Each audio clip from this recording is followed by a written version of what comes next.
Hello साथियों, नमस्कार। आपके अपने यूट्यूब चैनल यूपी 22 बाला में एक बार फिर से आप सभी का स्वागत है और मैं हूं प्रेम। जैसा कि आप सभी लोग जानते हैं, मैं आपके लिए रेलवे या फिर अदर एग्जाम के लिए साइंस की क्लास ले रहा हूं और इसमें हम बात कर रहे हैं फिजिक्स की। तो फिजिक्स की क्लास नंबर आपकी 3 हो जाएगी, जो कि मोशन वाले चैप्टर की होगी। ठीक है, उससे संबंधित 1-2 क्लास और लेने वाला हूँ और ये चैप्टर आपको बेहतरीन तरीके से कराऊंगा ताकि आपको इस चैप्टर में कोई भी दिक्कत नहीं आएगी। तो इस वीडियो में हम पढ़ने वाले हैं आपके न्यूटन के गति संबंधित जो भी नियम है उनके बारे में हम पढ़ने वाले हैं। डिटेल से पढ़ेंगे, हर एग्जाम्पल देखेंगे और हर जो एग्ज़ाम आपसे पूछ सकता है कि यहाँ से डेप्थ में जाके भी हम हर एक पॉइंट को समझेंगे। तो चलिए बिना समय क्लास को स्टार्ट करते हैं। क्लास आपको अच्छी लगे तो लाइक जरूर करेंगे। चलिए बात करते हैं हम किसकी बात करने वाले हैं, न्यूटन के गति संबंधित नियम के बारे में। चलिए बात करते हैं। सबसे पहले देखिए न्यूटन की अगर बात करते हैं तो ये नियम दिए कब, ये इसने दिए 1687 में। ठीक है, न्यूटन ने दिए और न्यूटन ने किस में लिखा है इनको, ये लिखा था, इसकी बुक थी प्रिंसिपिया।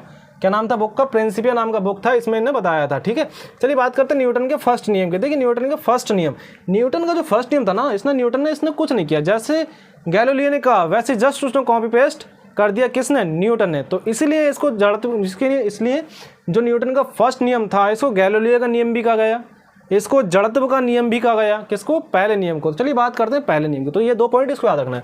देखिए गैलीलियो का नियम भी कहते हैं इसको और जड़त्व का नियम भी कहा जाता है इसको। ठीक है, अब ये जड़त्व भी 2 प्रकार का होता है। जड़त्व क्या होता है? 2 प्रकार का होता है। एक तो ब्राह्म जड़त्व होता है, दूसरा गति का जड़त्व होता है। भाई ब्राह्म जड़त्व क्या होता है? देखिए यदि कोई वस्तु ब्राह्मावस्था में तो ब्राह्मावस्था में रहेगी, गतिमान अवस्था ब्राह्मावस्था में तो ब्राह्मावस्था में ही रहेगी। ठीक है, जब तक उस पर कोई बाह्य बल न लगाया जाए। अब ये गति का नियम क्या होता है? गति का नियम होता है कि वह जब कोई वस्तु गतिमान अवस्था में होती है तो उस पर जब तक कोई बाह्य बल न लगाया जाए वो ऐसे ही चलती रहेगी, तो वो भी ब्राह्मावस्था मानी जाती। चलिए बात करते हैं। तो ये हो गया। अब इसके एग्जाम्पल देखते हैं। भाई मोस्ट इंपोर्टेंट ये एग्जाम्पल है, ये आपको चारों याद ही करने हैं। देखिए दड़ी, जैसे दड़ी होती है ना, दड़ी जैसे हम कोई भी चीज़ दड़ी खींचते हैं तो उस पर जो व्यक्ति खड़ा होता है वो पलट जाता है, मतलब गिर जाता है।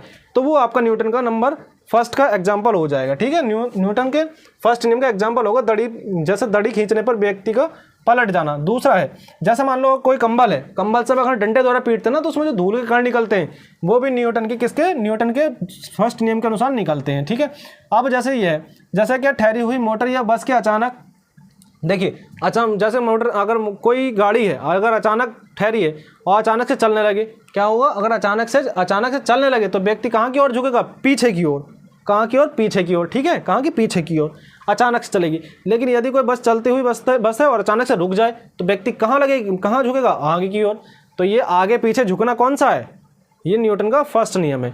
कंबल से कण का निकालना कौन सा? न्यूटन का फर्स्ट नियम है। ठीक है, याद आपको रखना है। दूसरा, दड़ी खींचने पर व्यक्ति का गिरना कौन सा नियम है? आपका फर्स्ट नियम है। अब इसके बाद बात करते हैं, देखो और इम्पोर्टेंट सवाल है भाई, ये मोस्ट इंपोर्टेंट पूछा जाता है। और ये जो न्यूटन का फर्स्ट नियम है ये आपका बल की परिभाषा भी देता है। किसकी? बल की परिभाषा भी कौन देता है? न्यूटन का फर्स्ट नियम ही देता है।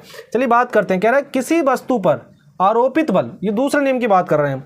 किसी वस्तु पर आरोपित बल उस बिंदु से उत्पन्न संवेग, क्या? संवेग में परिवर्तन की दर समानुपाती होता है। ठीक है, और इसका एक फॉर्मूला आपको याद रखना है, F बराबर ma। ठीक है, तो यहाँ से आपको 2 पॉइंट याद रखने हैं। पॉइंट नंबर 1, बल का सूत्र मिलता है यहाँ से, बिल्कुल सही बात है। दूसरा, बल का व्यंजक भी यहीं से मिलता है।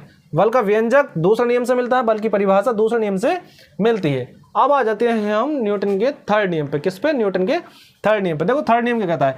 न्यूटन का थर्ड नियम कहता है क्रिया पर प्रतिक्रिया। कहने का मतलब प्रत्येक क्रिया में क्रिया के बराबर विपरीत क्रिया होती है। मतलब अगर तुमने थप्पड़ मारा है तो ये गाल भी तुम्हें उतना ही चोट देगा, ऐसे समझो।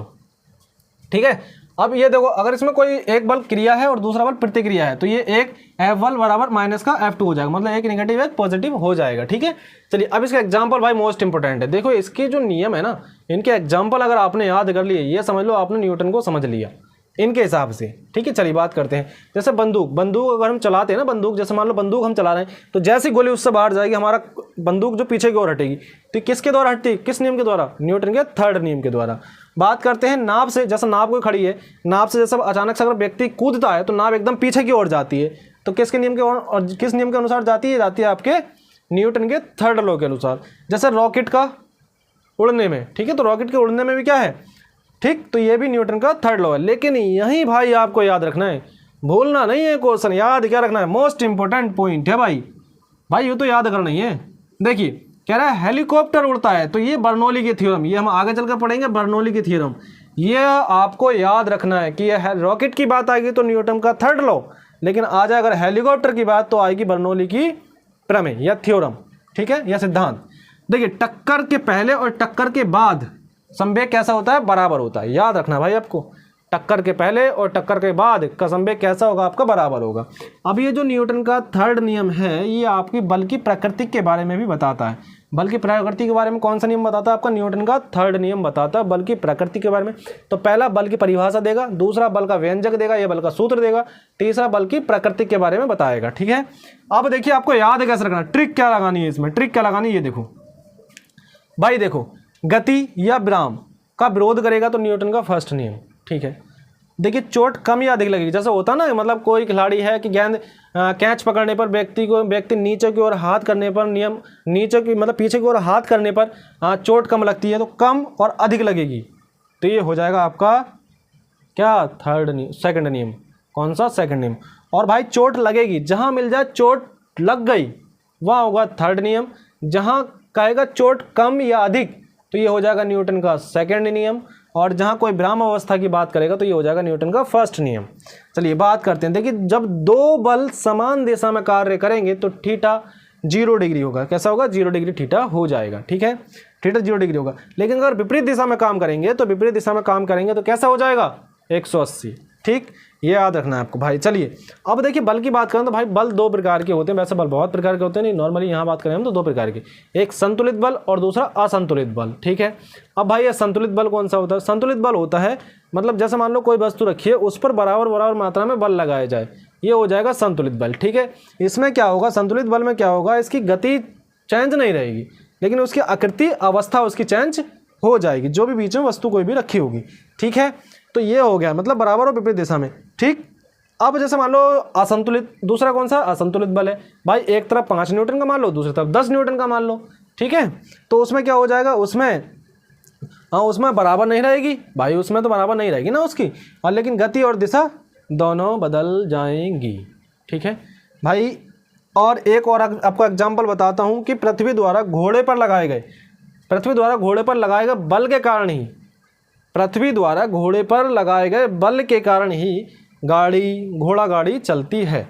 याद रखना है आपको, पृथ्वी द्वारा घोड़े पर लगाए गए बल के कारण ही कौन सी आपकी घोड़ा गाड़ी चलती है। तो आई होप कि जो न्यूटन की गति संबंधी जो 3 नियम हैं वो आई होप कि आपको समझ में आए होंगे, और मैं हर एक वीडियो में आपको अच्छे से अच्छा कंटेंट देने की कोशिश कर रहा हूँ भाई। मैं टॉपिक वाइज पढ़ा रहा हूँ, मतलब एक चैप्टर वाइज पढ़ा रहा हूँ, चैप्टर में भी जो महत्वपूर्ण टॉपिक हैं उन्हें मैं डिटेल से आपको पढ़ा रहा हूँ। यदि क्लास आपको अच्छी लगी तो क्लास को लाइक करें, शेयर करें, और चैनल बनाए हो चैनल को सब्सक्राइब करें और अपने भाई को सपोर्ट करें। मिलते हैं और नेक्स्ट क्लास में, तब तक के लिए जय हिंद, जय भारत।